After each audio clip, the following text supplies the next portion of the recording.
नमस्कार मैत्रिणींनो.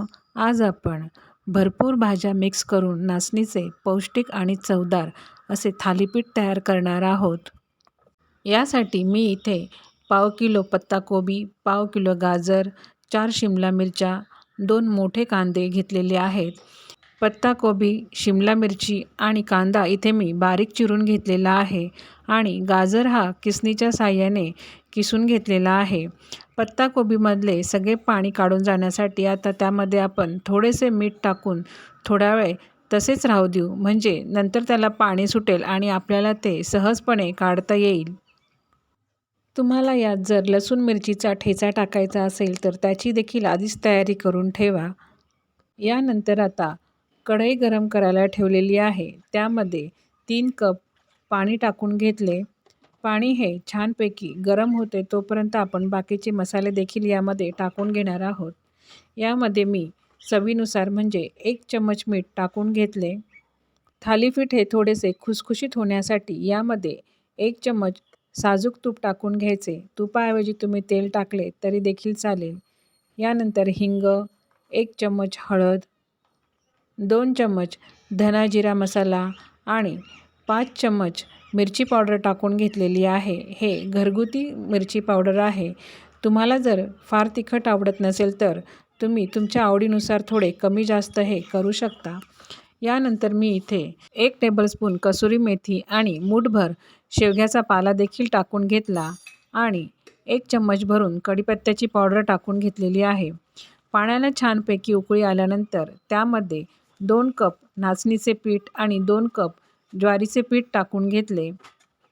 ज्वारीच्या पिठाऐवजी तुम्ही पूर्णपणे नाचणीचे पीठ देखील टाकू शकतात, पण असे दोन्ही मिक्स पीठ केल्यानंतर आपल्याला हे थालीपीठ थापून न घेता लाटून छान करता येते.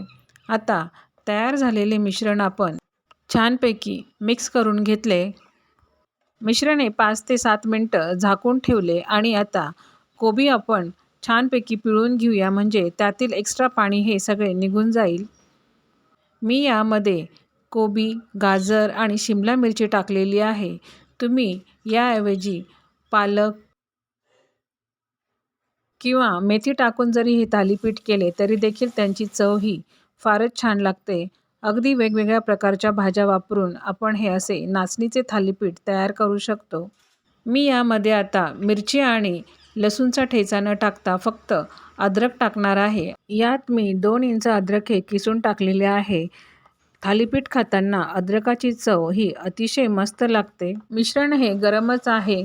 आता यामध्ये आपण बारीक चिरलेला कांदा, गाजर आणि बारीक चिरलेली शिमला मिर्च आणि कोबी टाकून घेणार आहोत. सगळ्या भाज्या ह्या टाकून झाल्यानंतर मिश्रण हे पुन्हा हाताच्या मदतीने व्यवस्थित हलवून घ्यायचे.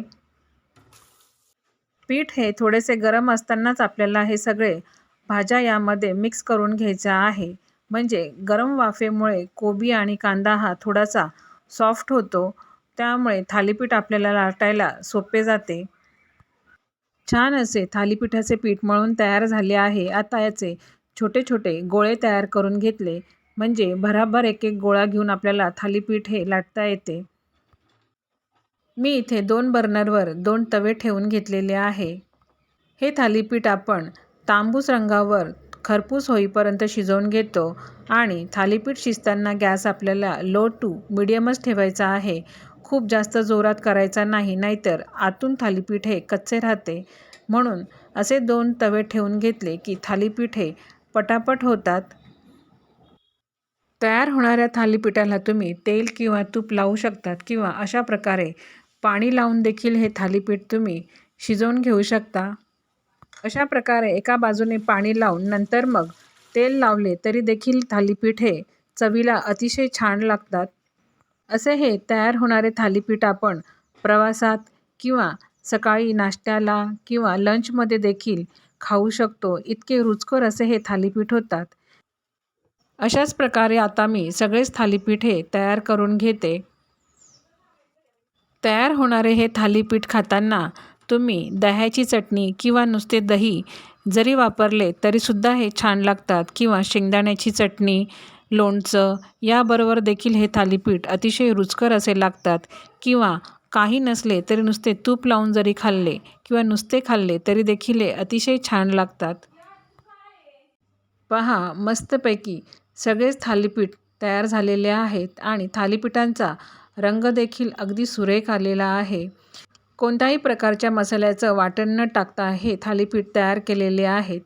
मस्त असे हे तयार झालेले थालीपीठ गरमागरम थालीपीठावरती तूप लावायचे आणि हे सर्व करायचे. तुम्ही पाहू शकता मस्त असे हे थालीपीठ अगदी घडी घालून सुद्धा दाखवते. मस्त असे मऊसूत झालेले आहे. अगदी हाताने सुद्धा ते सहज तुटल्या जातात. लहान मुले देखील ते सहज खाऊ शकतील असेच हे थालीपीठ आहे. तुम्ही देखील असे भरपूर भाज्या वापरून असे हे नाचणीचे पौष्टिक थालीपीठ करा. अगदी 2 दिवस ते छान राहते. अशी ही भरपूर भाज्या वापरून तयार केलेले नाचणीच्या पौष्टिक थालीपीठाची रेसिपी तुम्हाला कशी वाटली ते नक्कीच सांगा. अशा या रुचकर आणि चवदार थालीपीठाचा व्हिडिओ आवडल्यास व्हिडिओला लाईक करा, शेअर करा आणि सबस्क्राईब करा. धन्यवाद.